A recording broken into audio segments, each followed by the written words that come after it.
Welcome back to the story of Marcus Johnson. Last time we saw a man who had touched rock bottom find a ray of hope through the unconditional love of his family and the restorative power of faith. But what about when the past we try to leave behind comes to find us? What happens when the consequences of our previous choices threaten to destroy everything we are rebuilding? Today, we will dive into the second part of this extraordinary journey, where we will discover that sometimes we need to face our greatest storms to witness our greatest miracle. Get ready for a story of courage, redemption, and the transformative power of a love that never gives up. If you haven't watched the first part yet, I recommend that you pause this video and watch it before continuing. And if you're returning, thank you so much for following along on this journey with us. Don't forget to leave your like and share it with someone who needs to hear this message of hope. Julian's call left Marcus in shock. Breach of contract, process. He knew he had left unfinished business in New York, but in his mind, weakened by recovery, he had pushed those worries into the distant future. I can't handle it right now, he told his parents over breakfast, his hands shaking so hard he could barely hold the cup of coffee. I just started to rebuild my life. This will destroy everything. His father, ever the rock of the family, placed a firm hand on his shoulder. Son,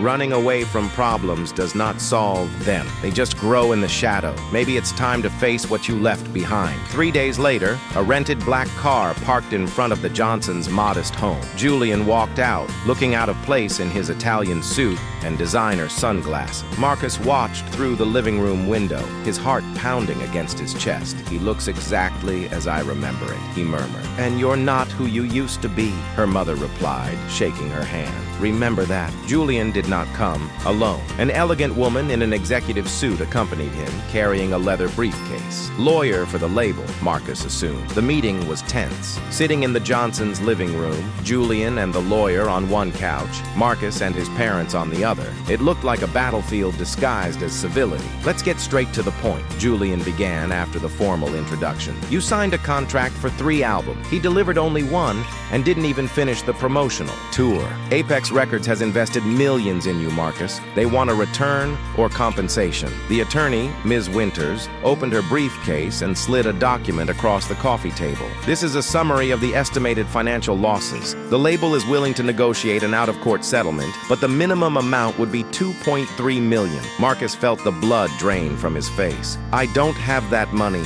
I spent almost everything I earned. We know that, Julian said, leaning forward. That's why I'm here with an alternative proposal.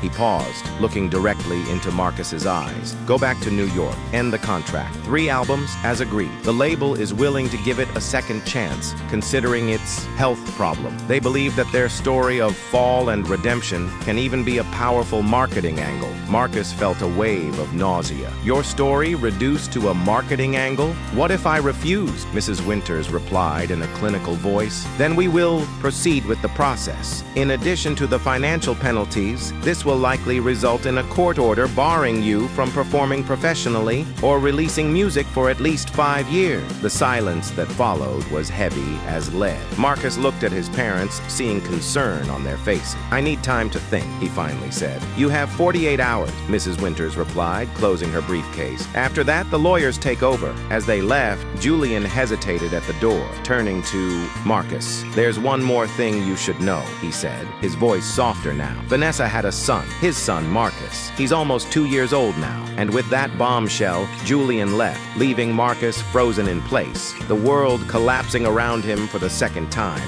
in less than a year. If you're enjoying this story, don't forget to leave your like and subscribe to the channel. Your feedback motivates us to continue sharing inspiring stories like this. A son, the words echoed in Marcus's mind like a distant bell. A son he never knew. A son who grew up without a father, just like so many of the children his mother taught in Sunday school. Why didn't she ever tell me? He asked into the empty room after Julian left. Maybe she tried, her father replied gently. In the months before his overdose. Were you really there, son? The truth of those words hit Marcus Marcus like a punch. No, he was not present. It was lost in a fog of substances and self-destruction. How many calls had he ignored? How many messages left unanswered? That night, Marcus couldn't sleep. He walked to the small hill behind his parents' house, a place where he used to go as a child to talk to God. The starry sky above seemed vast and infinite, making him feel simultaneously insignificant and deeply loved. What should I do? He whispered to the star. Going back to New York would be putting me back in the same environment that almost destroyed me. But if I don't go, I miss the chance to meet my son, and I can ruin my parents financially if they try to help me with this process. There was no audible response, only the soft whisper of the wind in the tree. But as I sat there, a memory popped up. His youth pastor talking about how God sometimes uses our greatest struggles as platforms for our highest purpose. What if? Marcus muttered to himself, an idea starting to form. The next morning, he asked for a meeting with Julian alone, without his lawyer. They met at a local coffee shop, AI, simple place that couldn't be more different from the high-end establishments they frequented in New York. I have a counteroffer, Marcus said, after ordering coffee from both of them. I will return to New York. I will complete the contract, but with my condition. Julian raised an eyebrow. You're not exactly in a position to make demands, Marcus. These are not demands. These are needs, so I can do it without destroying myself again. He slid a piece of paper across the table, a list, handwritten during the night. First, I want creative control over the songs. I'm going to write about my journey, the fall, the recovery, the faith, without diluting the message. Julian began to protest, but Marcus continued. Second, I need a new manager. No offense, Julian, but our previous dynamic was toxic. Julian grimaced, but didn't disagree. Third,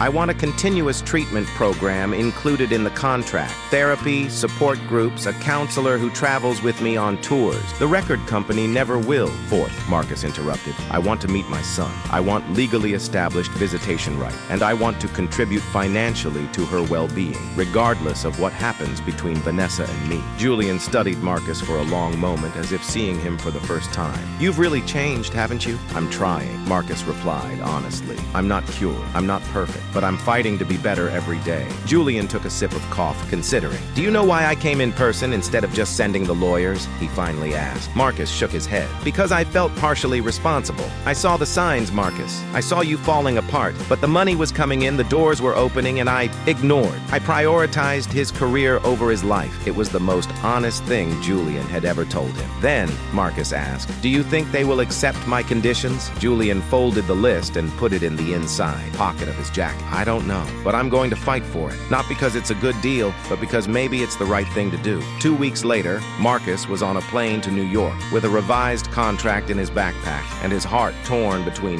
fear and hope. His parents drove him to the airport, both visibly worried. Remember who you are now, his mother said, adjusting the collar of his shirt as she did when he was a child. And of him who is with you. We'll be praying for you every minute, her father promised. And we're just a call away. On the plane, Marcus opened his Bible to the passage he had marked. I can do all things through him who strengthens me. It was not a guarantee that everything would be easy, he knew. It was a promise that he would not be alone in the fight. New York welcomed him with its familiar chaos and energy. But this time, Marcus saw her with different eyes. The same streets, the same buildings, the same skyline, but he was no longer the same man. The apartment the label rented to Marcus was smaller and simpler than his old Brooklyn loft. A deliberate choice on your part. Less room for parties, less associations with your destructive past. His first day back was filled with meetings at Apex Records. Executives who once treated him as the next big thing now watched him warily, as if he were a bomb that could explode at any moment. We're taking a big risk with you, Johnson, said the CEO, Mr. Reynolds, a middle-aged man with calculating eyes.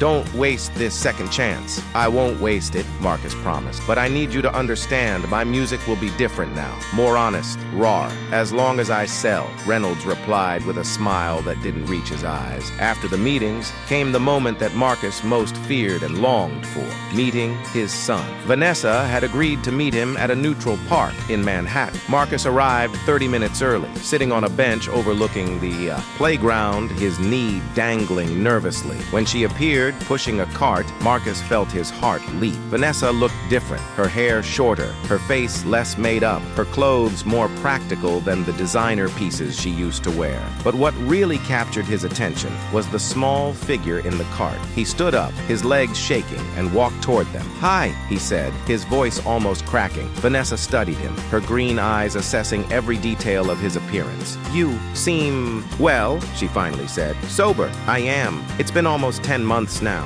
An uncomfortable silence hung between them, filled only by the distant sounds of children playing. "This is Elijah," Vanessa said finally, indicating the boy in the stroller. "Your son." Marcus knelt down to be at the boy's level. Elijah watched him with curious eyes, dark brown eyes identical to his own. The boy's skin was a shade lighter than his own, and curls that framed a face that was a perfect blend of him and Vanessa. "Hello, Elijah," Marcus said softly, feeling tears form. I am your father." The boy smiled shyly and held out a small hand, holding a toy car, he said, offering the toy to Marcus. With trembling hands, Marcus accepted the gift. "Thank you. It's a really cool car." They spent the afternoon in the park. Vanessa, initially reserved, gradually relaxed as she watched Marcus interact with Elijah. There was no resentment in her interactions with the boy, just genuine love and wonder. "Why didn't you ever tell me about it?" Marcus finally asked as they watched Elijah play in the sandbox. Vanessa sighed. "I tried several times, but you were inaccessible. And then, when I heard about the overdose, I thought it would be better for him not to meet a father who might not be around for long." The words hurt, but Marcus couldn't deny his truth. "What has changed? Why agree to see me now?" She looked at him, really looked, as if looking for something in his face. "Julian told me you were different, that he had found some kind of faith. I didn't believe him, to be honest, but..." She paused. "I can see it now. There's something different about you. Your eyes are clear." Before Marcus could answer, Elijah ran to them, his little hands full of sand. "Daddy, look," he exclaimed, pouring the sand on Marcus's knee. "Daddy." The word hit Marcus like a wave, washing him with a mixture of joy and responsibility he had never felt before. That night, alone in his new apartment, Marcus sat down at the piano he had requested from the record company. His fingers found the keys, and for the first time in nearly a year, he began composing. The melody came first, soft, almost like a lullaby.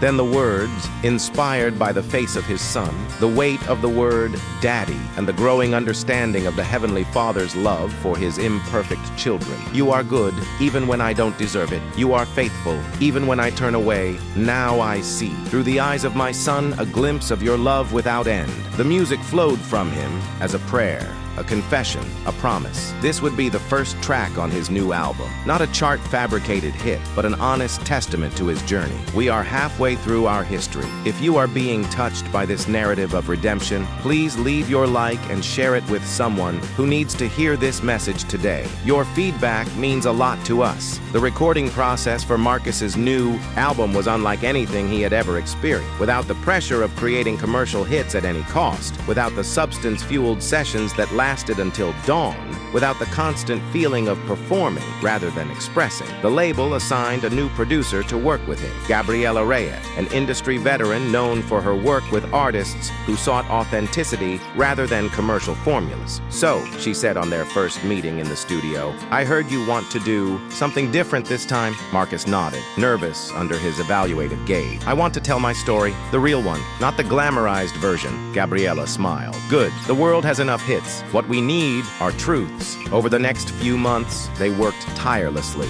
Marcus wrote lyrics that exposed his struggles, his failures, his journey of faith. Some songs were raw and painful, confessions of their darkest moments. Others were hymns of hope and gratitude. They were all honest in a way that their previous music had never been. The title track, 2S Bomb, inspired by the song by Israel Houghton that had been so significant in his journey, became the heart of the album. Marcus reimagined it as a soul ballad that began as a lament and gradually grew into a celebration. But the path was not without obstacles. Temptation was everywhere in New York. Old acquaintances calling, clubs where he used to perform inviting him to just hang out, the seductive familiarity of old habits. One particularly difficult night, after a frustrating recording session where nothing seemed to work, Marcus found himself standing outside one of his favorite old bars. Music pulsed through the doors. calling him out like an old friend. "Just a drink," whispered the familiar voice of temptation. "To relax, to unlock creativity. You can control this time." His fingers were already on the doorknob when his phone rang. It was a video call from her parents, something they had agreed to do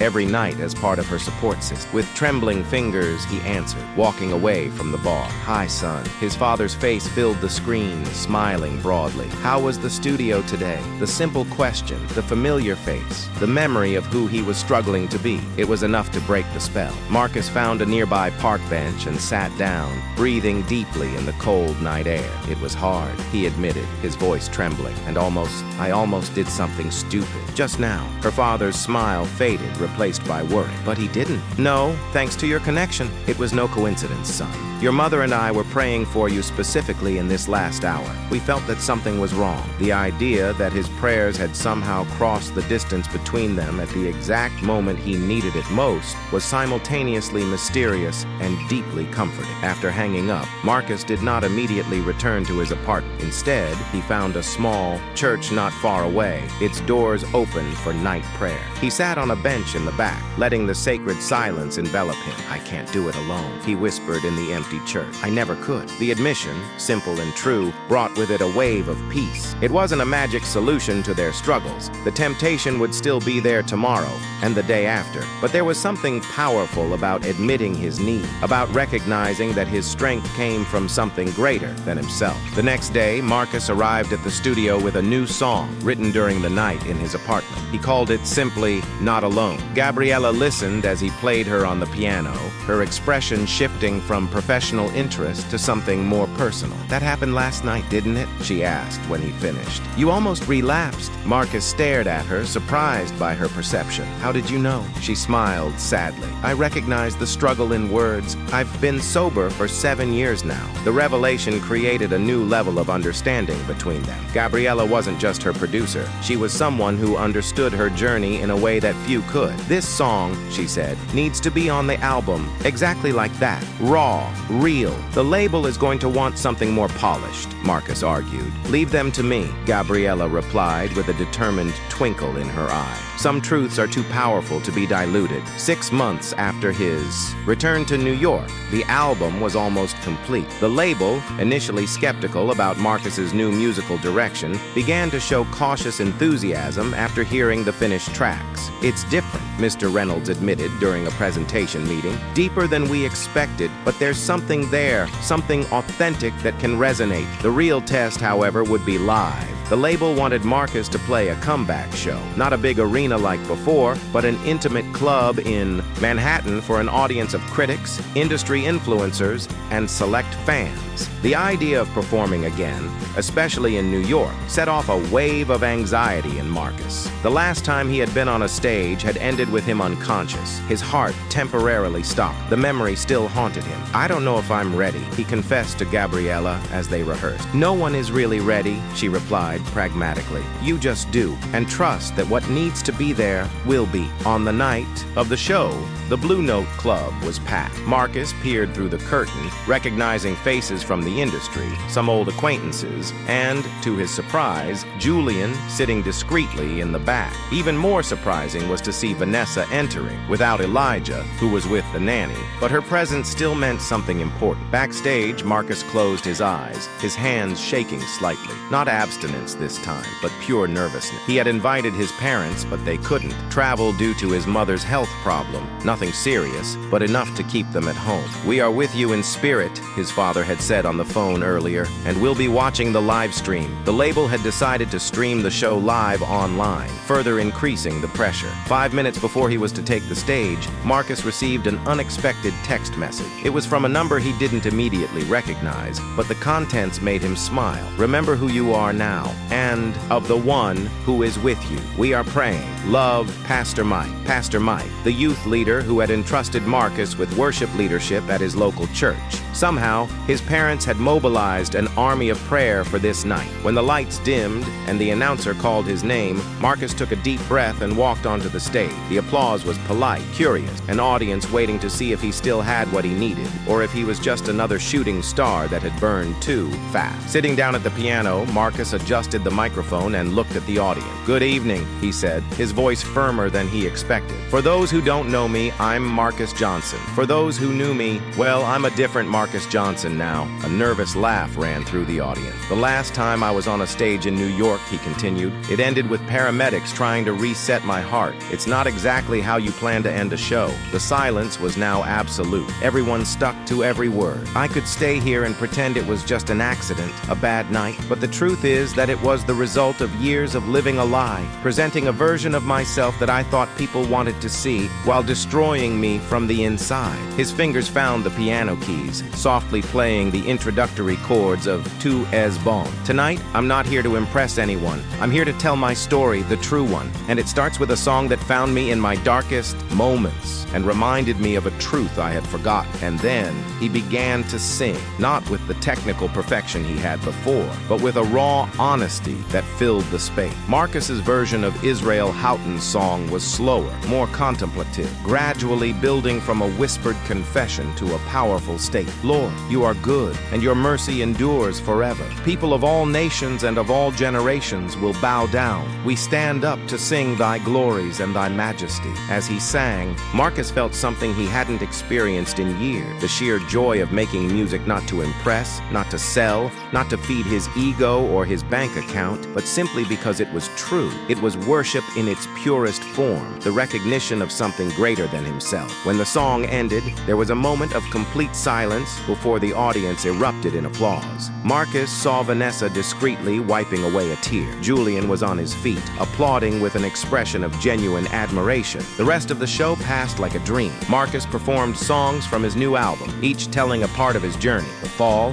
the bottom, the way back. Between songs, he shared story, not to glorify or victimize himself, but to offer hope to anyone who was struggling with their own demons. The final song of the night was No Sozinho, the raw song that had been born from his near relapse. Marcus introduced it simply: "This is for anyone who has ever felt like they were fighting alone. You're not." When the last chord faded, the audience stood. It wasn't just polite or professional applause. It was a response to something authentic they had witnessed. Backstage after the show, Marcus was approached by critics, record company executives, and old acquaintances, all wanting a moment with him. But it was two meetings that really mattered. The first was with Vanessa, who waited until the crowd thinned before approaching. That was, she hesitated, searching for the right word. "Real, you were really there this time." "I'm trying to be really present in everything right now," he replied, "especially for Elijah." She nodded, a small smile on her lip. "He asks for you every day, you know. When is Daddy coming?" The words warmed Marcus inside. "Tell him that Dad will be there tomorrow, as I promised." The second date was with Julian, who waited until he was the last one in the room. "So,"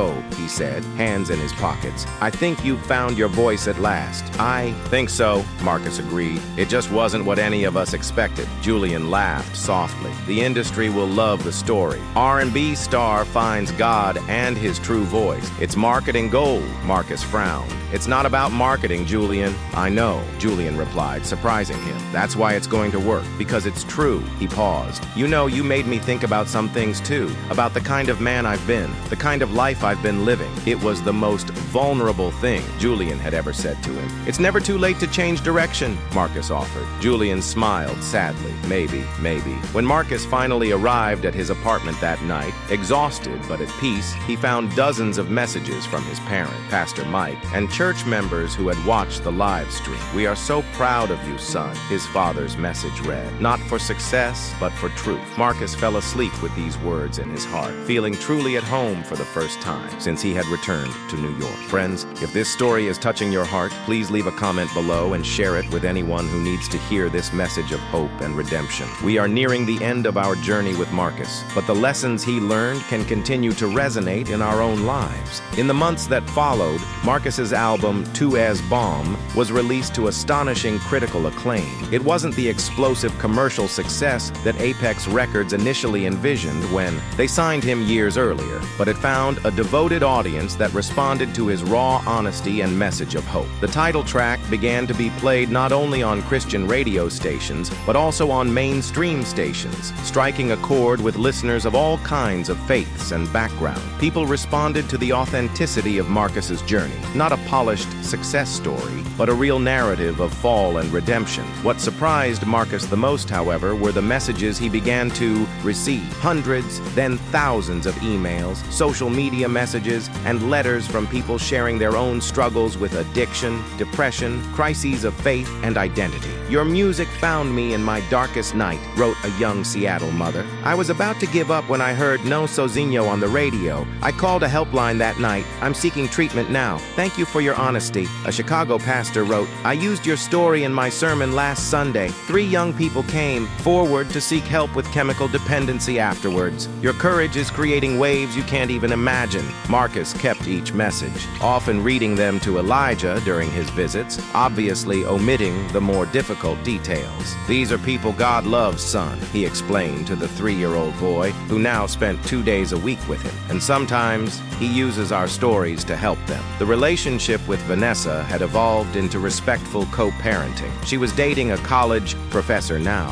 a stable, kind man who treated Elijah with affection. Marcus felt a pang of sadness for what could have been, but mostly gratitude that she had been strong when he couldn't be. The tour to promote the album was unlike anything Marcus had experienced before. Instead of arenas and nightclubs, he performed in smaller theaters, churches, recovery centers, and even prison. After each show, I stayed to talk to people, listen to their stories, offer words of encouragement. Gabriella, who had become not only his producer, but a close friend, often accompanied him. "You realize what's going on, don't you?" she asked one night after a particularly powerful concert at a rehab center in Chicago. "What?" Marcus asked, organizing the scores in his briefcase. "You have found your original calling, the one I had when I was a child." Marcus paused, reflecting on his words. The world map in his childhood bedroom with pins marking places where he wanted to serve. The phrase on the wall, "Where he calls me, I will go." "I think so," he replied softly, "just not in the way I imagined." "The best callings rarely come as we expect," Gabriella smiled. "Sometimes we need to lose ourselves completely to find the path that was destined for us from the beginning." When his 3-album deal with Apex Records finally ended, Marcus stunned the industry by turning down offers from major labels. Instead, he founded a small independent label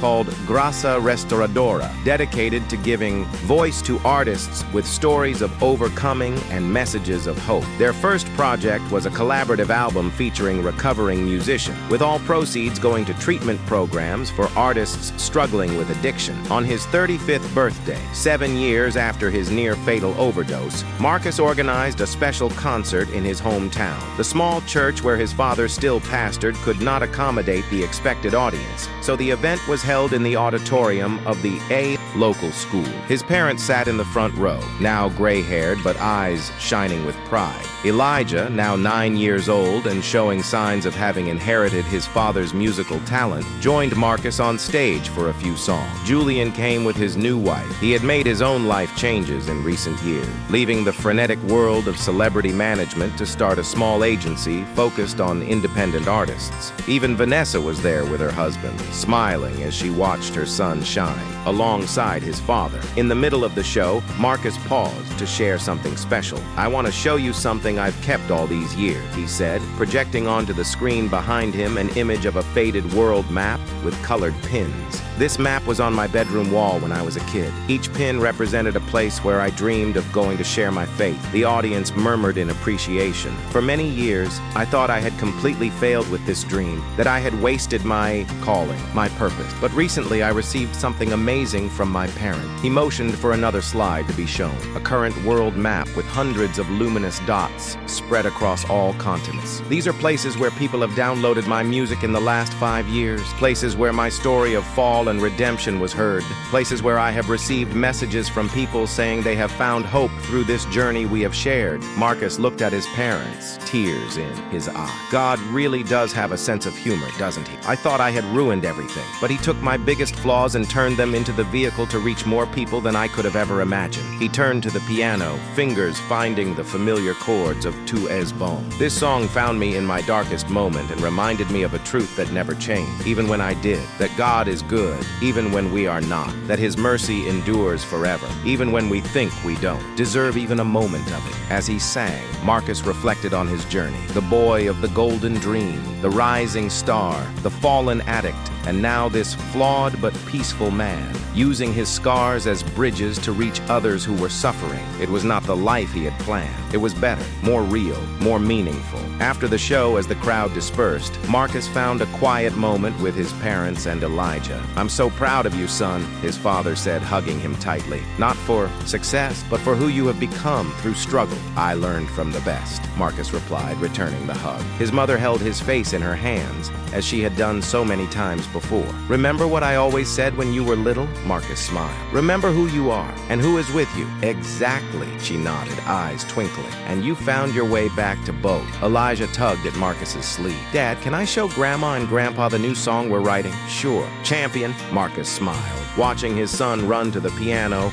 eager to share his own nascent music. As the night drew to a close, Marcus stepped out into the school parking lot and looked up at the starry sky, the same sky he had gazed so many times on the hill behind his parents' house, asking questions, seeking direction. The answer had come, not as a thunderclap or a dramatic revelation, but through the journey itself, through the falls and new beginning, through the unconditional love of your parents, through the eyes of your child, through the stories of strangers who became friends. God's goodness was not just a theological concept or a song lyric. It was a lived reality that had found him at rock bottom and carried him back to the light, not to a perfect life, but to a life of purpose. And that, Marcus finally understood, was the real miracle. Not that God had spared him the consequences of his choices, but that he had redeemed even his greatest failures, turning them into a testimony that now reached the farthest corners of the world. "Thou art good," Marcus whispered to the stars, not as a performance, but as a confession from the heart. "And thy mercy endureth